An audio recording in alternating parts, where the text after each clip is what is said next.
back, everybody, to the Yankee and the Brit Thursday pregame show. We are Britless today, so we'll probably have a shorter show, but I just want to run through a few things quick before the game tonight. First, JC Jackson gets a huge contract in the offseason after the Patriots refused to pay him. So he goes to the Chargers, gets paid, and then they trade him for late round swaps in future years. And the Chargers are going to eat most of his salary. So I'm not sure what happened, but something had to happen that none of us really know about. I know he had that outstanding warrant, but that was for some dumb like fines and some other shit. Like it wasn't anything serious where he was like going to go to jail. So I'm not sure what happened with him and the Chargers. One of the top corners last year. Bill Belichick doesn't like to pay guys, lets him go, and gets him back for swapping 6th or 7th round pick in, I believe, 2026. What the fuck's going on with the LA Chargers is another question. I think Staley needs to go. I think the ownership is horrible. The GM is bad. Like I said, Staley's coaching's bad. You got a stud at quarterback. You got a great core on defense, and you're wasting them. You're wasting Derwin James. You're wasting Kendrick's last year or two. You're wasting Justin Herbert's rookie contract. It's ridiculous what they're doing down there, the way they won't pay Austin Eckler. It is a dysfunctional franchise. Something needs to change. And now you let your big offseason signing go, and you're still going to pretty much pay him. I don't get what's going on. And I don't know why more teams weren't in on him. I don't know if other teams didn't know, if it was something where they just reached out to the Patriots and be like, what do you give us for him? But you would think a guy with his talent would have had a lot more suitors and would have been able to pull better than swapping a 6th for a 7th in future draft. Yeah, it's a wild time right now in the NFL because you also got Randy Gregory, who asked for his release. Sean Payton said, let me sleep on it. Next day, released him. $27 million they paid him for 27 pressures. Think about that. 27 quarterback pressures. He gets $27 million. And now he can go sign for the vet minimum anywhere, and the Broncos have to pay him. So let's see if he ends up back in Dallas. Maybe he goes to, my thought was maybe he goes to Kansas City. That would be a place for him. They could always use more on their defense. Like I said, he could go back to Dallas. He knows the team. He knows the scheme. He knows the players. But maybe he wore out his time there. I don't know. I know they were going to give him that deal, and he was going to go there. And at the 12th hour or 11th hour, I think they say, he decided to go to Denver because they guaranteed the second year of his contract, where Jerry Jones had a lot of outs on how the first year was the only one that was going to be guaranteed in that contract. I think he signed a 5-year, $70 million, but he's going to walk away with $27 million from the Broncos. So good for Gregory. He's 30 years old. He's had some like great moments in the league, but he's fucked up so many times that it has become a problem. And I'm not sure teams want to take a chance on him. Do they want to bring in a 30-year-old guy who could be a fucking problem at times? It could be a distraction. But if you're a contender and you need some defense, maybe give Randy Gregory a call. I think he could help. I mean, it wouldn't shock me he ends up on the Eagles, where they just do that rotation of fresh guys coming in on that defensive line. I mean, that would be a place for him. And then people are all like, was he washed up because he wasn't playing that great in Denver? You take a guy who's his whole career been hand in the dirt 4-3 defensive end, and now you bring him over to a team that runs a 3-4. You tell him to stand up. So everything's different, and now he's got to drop back in coverage. He's got to learn a whole new scheme. It's completely different position. Even though it's a defensive end, it's a completely different position when you're going from the 4-3 to the 3-4.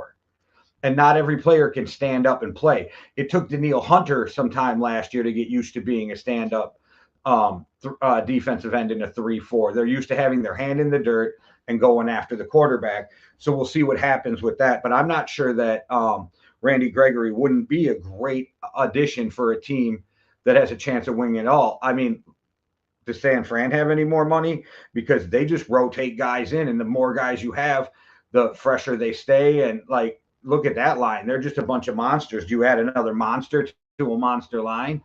I mean, there's teams out there that if you're Randy Gregory, because he can be choosy, he didn't have to go through waiver wires or nothing because he has more than 4 years on the job. So if you're Randy Gregory, you can play the game of I want to go to a contender. You can wait a little bit to see what's out there. You don't have to rush your decision. And right now, we're just getting into the time of the year where we can start figuring out what all these teams are. Who's the real contenders? Are they clicking? Are they not? Because we're going into week 5 now. So we're a quarter away through the season. We can start seeing what teams are becoming, because the first couple of games are always hard, especially like a lot of teams don't use the preseason the same way anymore. So you're never quite sure what the team is. Like, I still think the Eagles are going to figure it out, and it's hard to say they're undefeated, but they're just not clicking like the Eagles of last year. But at some point, I absolutely think they will end up clicking like the Eagles of last year, and we'll see more of that. So where does Randy Gregory go, and how the hell did this goes so bad with JC Jackson is the two questions I have for today. That's really where my mind's at with these guys. Like, how did it go so wrong with JC Jackson? And I don't think Gregory's washed. I don't think that I think he'll get another job. I think it'll be with a contender. I think he'll be picky on where he goes because the money right now is not an issue. He's going to take that $4 million and whatever veteran minimum, because that'll get prorated off of what the Broncos pay him, but he still get paid. He's not going to get a contract bigger than what he's getting paid right now. Just take the vet minimum. You're going to make your big salary. You're going to walk away with $27 million after 2 years in Denver. Not a bad deal for Randy Gregory. All right. Like I said, going to be a shorter show today because we don't have the Brit, but I also want to get to tonight's game. I want to make sure I get my pick on record. Also, if you've been following me this year on gambling on NFL games, I'm 42-20-2. 42 wins, 20 losses, 2 pushes. So that means if you were betting $100 a game, you're up $2,200. If you're a baller and we're betting $1,000 a game, that means you're up $22,000. So you're welcome.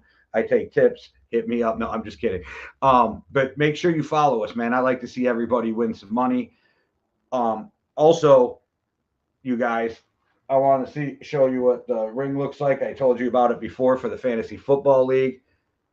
Boom. There's our championship ring for the year. Champions. So whoever wins the Fantasy Football League, the Yankee and the Brit third annual Fantasy Football League, that will be the prize. So anybody who's interested next year, let us know, man. Get in on the league. We're talking about doing a dynasty league too, if anybody's interested. All right, so let's get to the Chicago Bears at the Washington Commanders. The Bears are 6-point dogs.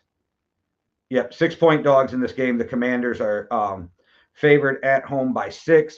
The Bears have been playing fucking awful this year. The over-under's 45 on that game. The Bears have been playing awful this year. The Commanders are playing all right. I don't want to like bury them too bad, but they're still the Commanders. I don't know what's going on in Chicago. I know they're coming off a win, and everybody's like, "Do you see how well Fields played?" Yeah, against Denver, who gave up 98 points in 2 games. Like, literally, anybody watching this could throw for 180 and 2 touchdowns on the Denver high school football team's defense. All right. Like, so everybody's like, Fields MVP. Like, look at this kid. He is the worst quarterback in the NFL by stats, like the last 3 years. Like last year, he ranked 35th in some of the stats. I think I still got this graphic from last year. Yeah, this is last year. There's 32 starting quarterbacks. He was 35th, 33rd, 33rd, and he's still one of the worst quarterbacks in the league at everything. Like, he fumbles. He inaccurate. His coaches don't let him throw unless it's 3rd down, and they don't even let him throw in the red zone. Like, that's a bad coaching staff, but even they know that Justin Fields is not a good quarterback. So I don't care that he had 1 good game against an awful Denver team. Awful Denver team. Like, they got smoked 70-20 against the Dolphins, and then they got beat by the Bears. Like, that's a bad fucking team. 98 points in 2 games. Just remember that. They gave up. So I'm definitely going with the Commanders -6. I don't care. I know people are like, oh, this is a game where they could still lose and cover the spread. I don't think so. I think the Bears are in such disarray that they're going to be lucky to win 4 or 5 games this year, which I said before the season started, I had them marked down as a 5-win team. So they're starting to prove me right. Maybe they're even worse than that. Maybe they get the first overall pick again.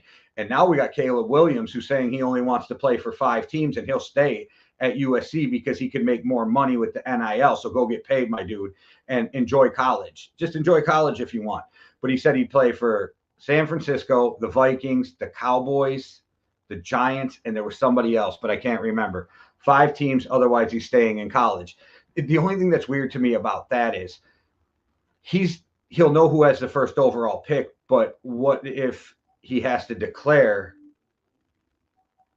before the pick can be traded? If teams reach out and say, hey, if I trade for this pick, will you play? Is that tampering? Does that ruin his eligibility? I'm not sure how any of that works because we saw it before with Eli and we saw it with Elway, but that was before NIL so Eli just refused to play there because Archie, his dad, didn't want him in San Diego. It was a bad franchise. They didn't want him there. But Elway literally could have played for the Yankees. So he had an out. Now, this is Caleb Williams has an out, but it's only for 1 more year.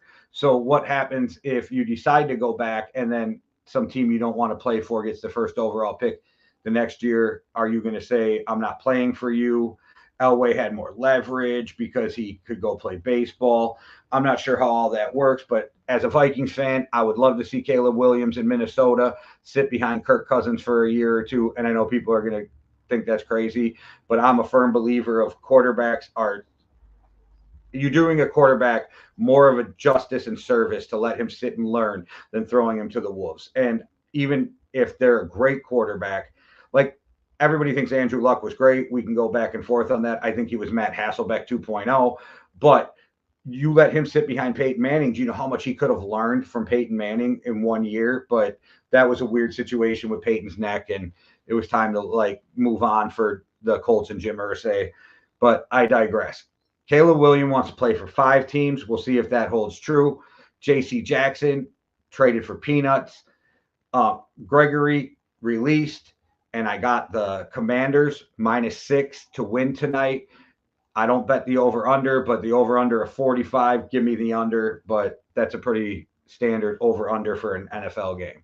All right, guys, thanks for watching. Again, like I said, follow me on your bets, man. 42, 20, and 2 on the year. So we're doing great on the NFL gambling. Make sure you go check out MMA Underground. Tuesday, we just dropped the newest episode, and we had the premiere of Sam K versus the Samaritan Street Beef Scrapyard. We got to premiere it. Shout out to Fire Chicken for letting us premiere that first before he drops it on his YouTube channel. So that fight's on MMA Underground's episode on Tuesday. Go check it out. We had some great guests. Every Tuesday they're on there. Manoli and Montana kill it on Well Beyond the Arc. And we got Connor and Heffron show airing here and on their channel. So make sure you check that out. And we'll have more coming, guys. But stay tuned. We'll be back on Sunday for our long pregame show, breaking down every game for Sunday and Monday, giving you our bets for the point spreads. So make sure you keep tapping in. We appreciate all of your support, guys. And we're getting the love on Instagram, and I really appreciate all the love we're getting on Instagram from everybody. So make sure if you're not following us on Instagram, you go and do that. Go check out our Power Slap podcast over on Rumble. We'll be coming with some new guests soon. We got some guests in the works because they have some big news coming. All right, everybody. Thanks for watching. One world, one love. Deuces.